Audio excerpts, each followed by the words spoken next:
Universal float adjustment for wild fishing. No need to fuss over methods, this one works for all. Fishing essentially boils down to two scenarios: bottom fishing and floating fishing. For floating fishing, there's little variation in float adjustment. Simply attach the bait and let the float tail emerge above the water. There are no so-called float adjustment skills involved. Bottom fishing, however, is entirely different. That's where the essence of float adjustment lies. It's crucial to understand that the core of float adjustment is using different methods to present the hook and bait underwater in a state that makes feeding easy for fish. If, on top of this, the method can also resist wind, counter current, and deter small fish, it becomes a truly versatile float adjustment technique. Float adjustment often requires considering several practical factors. First, fish behavior.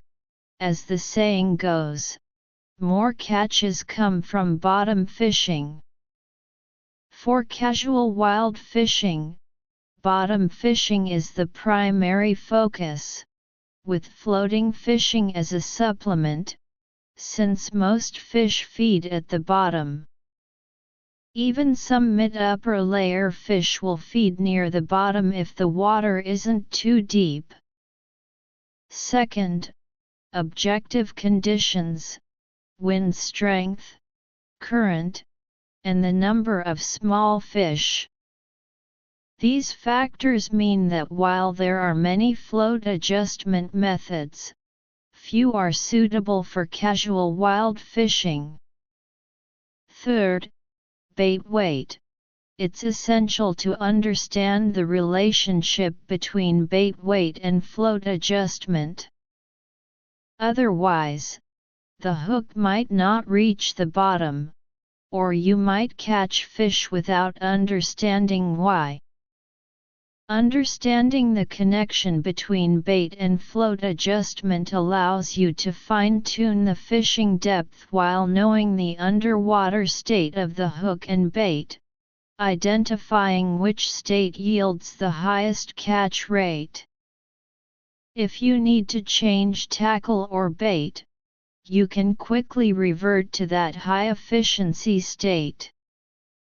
Summer fish activity is generally lackluster, though it varies by stage. Early summer is usually good, but later in the season, many fish only feed in the morning and evening, shortening their feeding time and thus the window for catching them.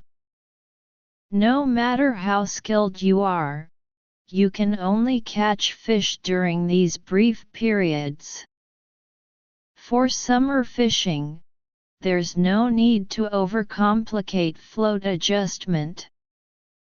The no-hook float adjustment method is specifically for bottom fishing and works universally for all bottom-dwelling fish. This setup ensures both hooks and bait lie completely on the bottom, with both leader lines slack and curved. A hook and bait lying on the bottom stabilizes the tackle, offering some resistance to strong winds and currents. It also makes float signals harder to trigger, reducing the likelihood of false bites from small fish. For bottom-dwelling fish, feeding on a lying bait is effortless. The slack, curved leaders ensure fish won't touch the line with their lips before taking the bait. A major advantage of the no-hook method, used by countless anglers, is that it ignores bait weight.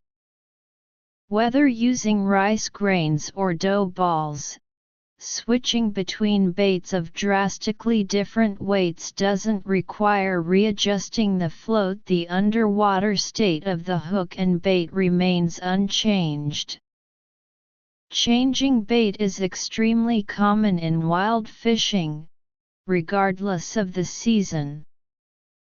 You might switch flavors, textures, or even use entirely different baits. Conventional float adjustment methods require fine-tuning when bait weight changes, but the no-hook method eliminates this need entirely. It works when using rice grains for crucian carp or snails/corn kernels for large fish. The adjustment method itself is simple, with two versions, standard and flexible. Standard method: adjust the float with empty hooks to a specific number of meshes, then remove the hooks and note the new mesh count. After replacing with new identical leaders, fish at that mesh count. For example, if empty hooks adjust to 4 meshes, removing the hooks might show 8 meshes. Simply fish at 8 meshes with new leaders. Flexible method: adjust the float without attaching leaders at all, then fish at the same mesh count once leaders are attached. For example, adjust to 4 meshes without leaders, then attach leaders, find the bottom, and fish at 4 meshes.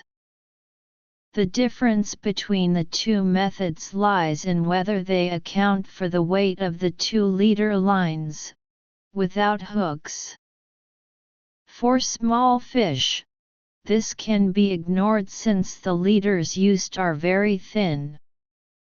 For large fish, it's even more negligible. Approximate adjustment is sufficient, and the standard method would just waste a set of leaders. Please follow, save, and like. Daily updates. Thank you, fellow anglers. Author profile: I'm a self-media blogger who loves fishing and enjoys sharing tips. Follow me, and let's exchange fishing skills and discuss every detail of wild fishing. Give a like, save, and follow to never miss the next update.